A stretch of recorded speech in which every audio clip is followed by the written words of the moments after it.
Hi යාළුවනේ. අද මම වෙනස්ම වීඩියෝ එකක් තමයි අරන් ආවේ. අපි බලමු පාඩම් සැලසුමක් ලියනකොට සැලකිලිමත් විය යුතු කරුණු.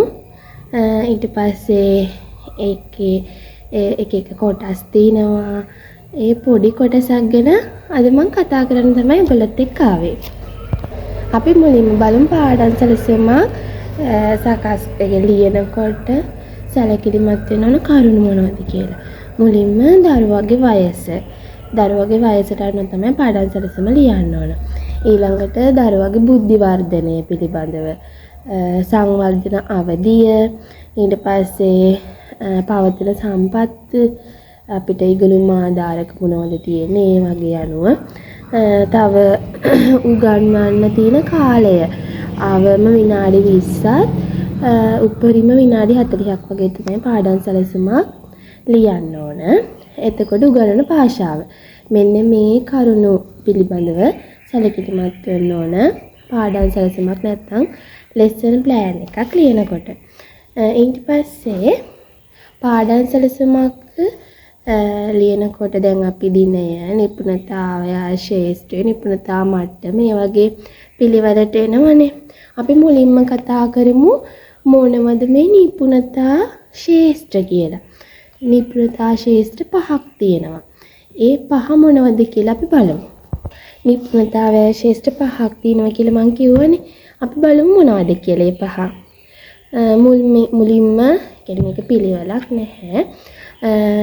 ශාරීරික නිපුණතා සංවර්ධනය, පුද්ගල හා සමාජ සංවර්ධනය, එතකොට සංනිවේදන කුසලතා සංවර්ධනය, නිර්මාණාත්මක හා සෞන්දර්යාත්මක සංවර්ධනය, විශ්ලේෂණ හා ගැටළු විසඳීමේ හැකියාව සංවර්ධනය.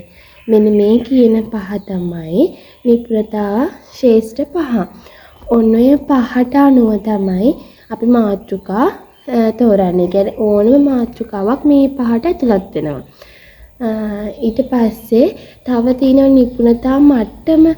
ඒ නිපුණතා මට්ටමත් තෝරගන්න මේ 5 ඇතුලේ තියෙන කොටස් වලින් තමයි. උදාහරණයක් කිව්වොත් දැන් අපි පොඩි මාතෘකා අරගෙන උදාහරණ බලමු. අපි මුලින්ම ගනිමු ලොකු දොඩම් ගෙඩියක් පාට කරමු. අපේ මාතෘකාව මෙන්න මේක තමයි. අපි බලමු මෙන්න මේ ලොකු දොඩම් ගෙඩියක් පාට කරමු යන මාතෘකාව අයත් වෙන විශේෂ ශාස්ත්‍රය මොකක්ද කියලා. මේක ගණිතය පිළිබඳවනේ.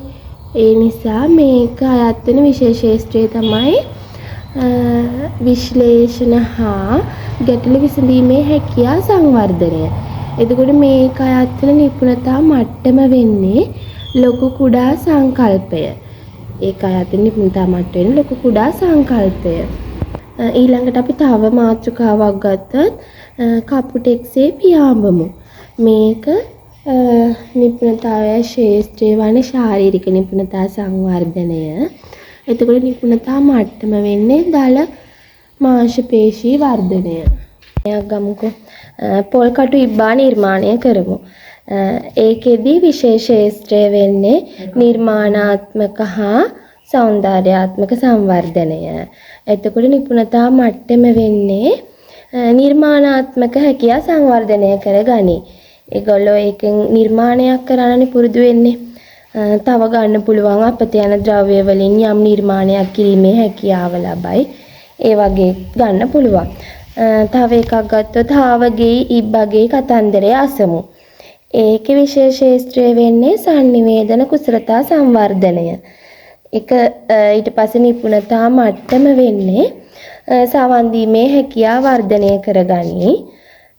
එතකොට තව ඇපල් ගෙඩියක් කොළ ඉරා අලවමු. ඒකේ විශේෂ ශාස්ත්‍රය වෙන්නේ ශාරීරික නිපුණතා සංවර්ධනය. එතකොට නිපුණතා මට්ටම වෙන්නේ සියුම් මාංශ පේශී වර්ධනය කරගනි. මෙන්න මේ වගේ තමයි මාතෘකා නිපුණතා ශාස්ත්‍ර වලට බෙදන්නේ. තව පාඩම් සැලසුම් ලියනකොට තවත් වැදගත් වෙනවා මේ ඉගෙනුම් ඉගැන්වීම් ක්‍රම. ඒ කියන්නේ ඉගෙනුම් ක්‍රම හා ක්‍රම ශිල්ප. ඒක ඊළඟ වීඩියෝ එකකින් කතා කරන්නම්. එහෙනම් ගිහින් එන්නම්.